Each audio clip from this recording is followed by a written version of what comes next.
की बालिशा पीर दरगाह पर बुलडोजर चलेगा। 10 मई तक दरगाह को ध्वस्त करने का आदेश है। फडणवीस सरकार ने अल्टीमेटम जारी कर दिया। सरकारी जमीन पर यह बालिशा पीर दरगाह बनी हुई है और ऐसे में अब इस दरगाह पर चलेगा बुलडोजर। तो सरकार ने इसको लेकर अल्टीमेटम दे दिया है। फडणवीस सरकार ने अल्टीमेटम जारी किया। सरकारी जमीन पर यह बालिशा पीर दरगाह बनी हुई है जिसको अब बुलडोजर से गिराया जाएगा। ठाणे की बालिशा पीर दरगाह पर बुलडोजर चलेगा। 10 मई तक दरगाह को ध्वस्त करने का आदेश है। दरगाह पर चलेगा बुलडोजर। फडणवीस सरकार का आदेश, बुलडोजर चलाने की तैयारी। 10 मई आखिरी तारीख होगी। सरकारी जमीन पर बनी दरगाह को बुलडोजर के जरिए ध्वस्त किया जाएगा। ठाणे की बालिशा पीर दरगाह को लेकर सरकार की ओर से फैसला लिया जा चुका है। अब अल्टीमेटम दिया जा चुका है, 10 तारीख तक इसे ध्वस्त किया जाएगा। फडणवीस सरकार ने आदेश जारी किया। सरकारी जमीन पर बनी बालिशा पीर दरगाह को अब ध्वस्त किया जाएगा। सत्यप्रकाश मेरे साथ इस वक्त जुड़ गए हैं। सत्यप्रकाश, दरगाह को ध्वस्त करने की तैयारी, 10 मई तक कार्रवाई होगी, क्या जानकारी है आपके पास?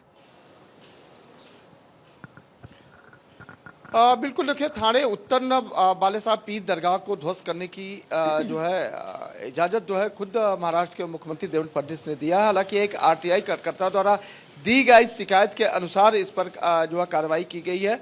जानकारी है कि 10 मई से पहले इसे ध्वस्त करना है। तमाम सुरक्षा के पुख्ता इंतजाम कर दिए गए हैं, जिसमें ये जो ग्रीवेंस बताया गया है कि चूंकि ये CRZ के अंतर्गत आता है, समुद्र किनारे आता है, इसका उल्लंघन है। दूसरी बात, मुंबई की सुरक्षा को खतरा है, इसलिए तो दोनों मामले को गंभीरता से देखते हुए सरकार की तरफ से यह ऑर्डर पारित किया गया है। और यह भी बताया गया है आरटीआई में कि यह अवैध तरीके से समुद्री किनारे पर बनाया गया है, जो सुरक्षा के लिहाज से खतरा हो सकता है।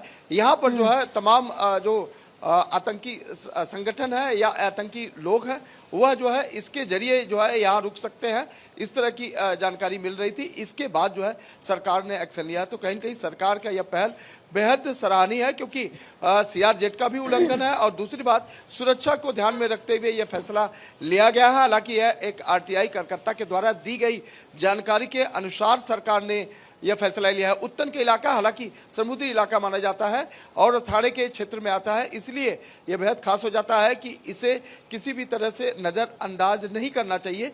इसलिए सरकार ने इतना बड़ा फैसला लिया है। हालांकि सरकार की तरफ से कह दिया गया है कि 10 मई से पहले इस दरगाह को पूरी तरह से ध्वस्त करना होगा।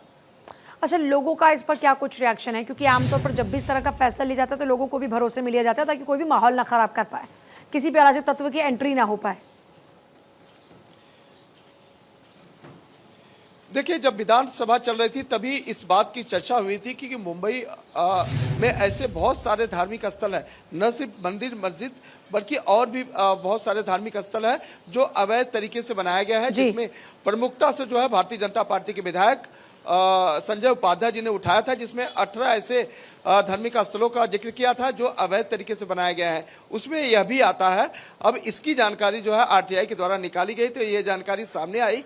चूंकि यह CRZ के अंतर्गत आता है, समुद्री जो कानून होते हैं उसका उल्लंघन है। दूसरी बात, सुरक्षा के लिहाज से तो दोनों कारण बहुत प्रमुख कारण है, इसलिए सरकार की तरफ से यह फैसला लिया गया है। इसमें कोई जाति धर्म का विशेष का कोई बात चर्चा नहीं है। सरकार सिर्फ 2 बातों को ध्यान में रख रही है कि जो भी अवैध निर्माण हुए हैं उस पर सरकार का बुलडोजर चलेगा, मतलब चलेगा।